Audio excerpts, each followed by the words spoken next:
So let's pick up where we left off. So in the last video, Phoebe had just gone into Janie's house to see where Janie has been and what's been going on. And so let's see what Janie says. So Janie says, pretty good. I'm trying to soak some of the tiredness and the dirt out of my feet. Janie laughed a little. See you is, gal. You sure look good. You look like you're your own daughter. They both laughed. Even with them overalls on, you show your womanhood. Go on, go on. You must think I brought you something, when I ain't brought home a thing but myself. That's a gracious plenty. Your friends wouldn't want nothing better. Take that flattery off of you, Phoebe, 'cause I know it's from the heart. Janie extended her hand. Good Lord, Phoebe, ain't you never going to give me that little ration you brought me? I ain't had a thing in my stomach today except my hand. They both laughed easily. Give it here and have a seat. I knowed you'd be hungry. No time to be hunting stovewood after dark. My mulatto rice ain't so good this time. Not enough bacon grease, but I reckon it'll kill hungry. I'll tell you in a minute, Janie said, lifting the cover. Gal, it's too good. You switch a mean fanny around in that kitchen.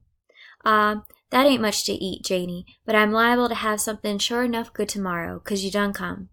Janie ate heartily and said nothing. The vari-colored cloud dust that the sun had stirred up in the sky was settling by slow degrees. Here, Phoebe, take your old plate, and ain't got a bit of use for an empty dish. That grub sure come in handy. So before we go to the next page, I want to note the dialect on this page. So dialect occurs when an author uses words to help readers hear the way that the readers speak and the way that they speak in the location, in the setting. So for instance, this story takes place in Eatonville, Florida in the early 1900s through the 1940s, depending on where in the book we're going to be. And so when we see the words such as de, outa, show, give me, and hungry, it's supposed to imitate the way that these two women are speaking to one another. And it's an actual mode of dialect that you would find in Florida during this time period. And this is something that Hurston was really well known for doing. It was one of her strengths as a writer, was that she could recreate the way that people actually speak, so that if you read it out loud as it's written, you can hear their dialect come alive and you can feel as though you're actually in that setting. So as you're reading, if you're asking, why on earth is it written this way? It makes it so hard to understand. It's because Hurston is trying to help us enter into the setting and feel as though we're listening into a real conversation between these two women. All right, so keep that in mind and enjoy the dialect as we continue on in this story. And do keep in mind that the setting is Eatonville, Florida, early 1900s to the 1940s, as that's going to become very important as we get into the second chapter. All right, next page. Phoebe laughed at her friend's rough joke. You's just as crazy as you ever was. Hand me that wash rag on that chair by you, honey. Let me scrub my feet. Janie took the cloth and rubbed vigorously. Laughter came to her from the big road. Well, I see Mouth Almighty is sitting in the same place, and I reckon they got me up in their mouth now. You indeed. You know, if you pass some people and don't speak to suit them, they got to go way back in your life and see what you've ever done. They know more about you than you know about yourself. An envious heart makes a treacherous ear. They done heard about you, just what they hope done happen. If God don't think no more about them than I do, they've a lost ball in the high grass. I hears what they say, 'cause they just will collect around my porch 'cause it's on the big road. My husband got sick of them sometimes, and he makes them all get away from our house.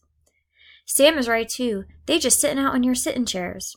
Yeah, Sam says most of them go to church so that they'll be sure to rise in judgment. That's the day that every secret is supposed to be made known. They wants to be there and hear all that. Sam is too crazy. You can't stop laughing when you's around him. Uh-huh. He says he aims to be there himself so he can find out who stole his corncob pipe. Phoebe, that Sam of yours just won't quit. Crazy thing. So as they continue to talk about how people are gossiping about Janie just outside of the house, note Janie's response to the gossip. Most of these zigaboos is so hid up over your business till they liable to hurry themselves to judgment to find out about you if they don't soon know. You better make haste and tell him about you and Tea Cake getting married, and if he's taken all your money and went off with some young gal, and where he is now, and where is all your clothes that you got to come back here in overalls. Don't mean to bother with telling him nothing, Phoebe. That ain't worth the trouble. You can tell him what I say if you wants to. That's just the same to me, 'cause my tongue is my friend's mouth. If you so desire, I'll tell him what you want me to tell him. Well, to start off with, people like them waste too much time putting their mouth on things they don't know nothing about. Now they gotta look into me loving Tea Cake and see whether it's done right or not. They don't know if its life is a mess or a cornmeal dumpling, and if you love is a bedquilt. Well, so long as they get a name to gnaw on, they don't care whose it is and what it's about, especially if they can make it sound like evil. If they want to see and know, why don't they come and kiss and be kissed? I could then sit down and tell them things. I've been a delegate to the big association of life. Yes, sir. The Grand Lodge, the big convention of living, is just where I've been this year and a half, and y'all ain't seen me. All right, so let's see what Janie has said. So in all of this, if you're having trouble understanding it, or if you just want to double check that you understood it correctly, essentially Janie said she's not going to tell the people outside about what happened to her money or about Tea Cake. But she does tell Phoebe that she doesn't mind if Phoebe tells them, because Phoebe's her friend. And Janie also says that she believes that gossips are wasting their time and are ignorant. And really, when it comes down to it, in this last bit, she says that she would have told them everything if they had just come and asked her. But since they're talking about her behind her back, she's not going to tell them anything. All right, let's continue reading. They sat there in the fresh young darkness close together. Phoebe eager to fill and do through Janie, but hating to show her zest for fear it might be thought more mere curiosity. Janie full of that oldest human longing, self-revelation. Phoebe held her tongue for a long time, but she couldn't help moving her feet, so Janie spoke. They don't need to worry about me and my overalls, long as I still got $900 in the bank. Tea Cake got me into wearing 'em. Following behind him, Tea Cake ain't ever wasted up no money of mine, and he ain't left me for no young gal neither. He give me every consolation in the world. He'd tell him too, if he was here, if he wasn't gone. Phoebe dilated all over with eagerness. Tea Cake gone? Yeah, Phoebe, Tea Cake is gone, and that's the only reason you see me back here, 'cause I ain't got nothing to make me happy no more where I was at. Down in the Everglades there, down on the muck. It's hard for me to understand what you mean, the way you tell it, and then again, I'm hard of understanding at times. Nah, ain't nothing like that, you think. So, it ain't no use of me telling you something unless I give you to understanding to go along with it. Unless you see the fur, a mink skin ain't no different from a coon hide. Look at here, Phoebe. Is Sam waiting for you for his supper? It's all ready and waiting. If he ain't got sense enough to eat it, that's his hard luck. Well then, we can sit right here where we is and talk. I got the house all open up to let this breeze get a little catchin'. Phoebe, we've been kissing friends for 20 years, so I depend on you for a good thought, and I'm talking to you from that standpoint.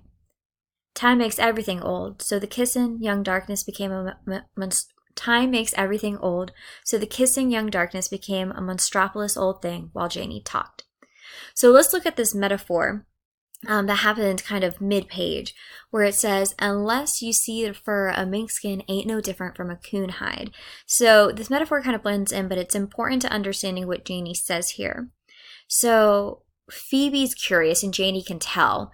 But Janie says that she's only going to share the truth if Phoebe's willing to listen to the full story, because it's going to take a long explanation for Phoebe to understand what's happened to Janie while she's been gone. And so what the metaphor means is that you have to look closely if you are going to see the real value in the story. So when you have fur, so fur is something valuable, but mink fur is much more valuable than raccoon hide. And the thing is, you have to look closely at the fur to tell the difference. And so this metaphor is essentially what Janie's saying about the story she's about to tell, that she'll only tell it if Phoebe's going to take the time to look closely. And Phoebe says that she will. So when they say they're kissing friends, what that means is that they are longtime friends and family, essentially. And so Phoebe's there for her. And so what's going to happen in chapter 2 and that you need to be prepared for is the flashback. So in this chapter, Janie is 40 years old and she's just come back from a long journey. And the whole town wants to know what she's been up to with tea cake. And when we go into chapter 2, Janie's going to flash back in time all the way to when she's 16 years old. And then she's going to tell the story for the rest of the book, essentially, from 16 years old of age to 40 years of age.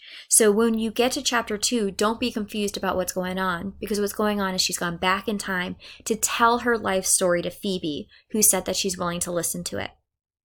All right, that's chapter 1. I hope that you've enjoyed it. I hope that you understand it. But if you do have any questions, please feel free to email me, see me before school tomorrow, or ask me in class because we'll have some time to talk about it. All right, thanks so much, and I'll see you tomorrow for some more chapters. Bye.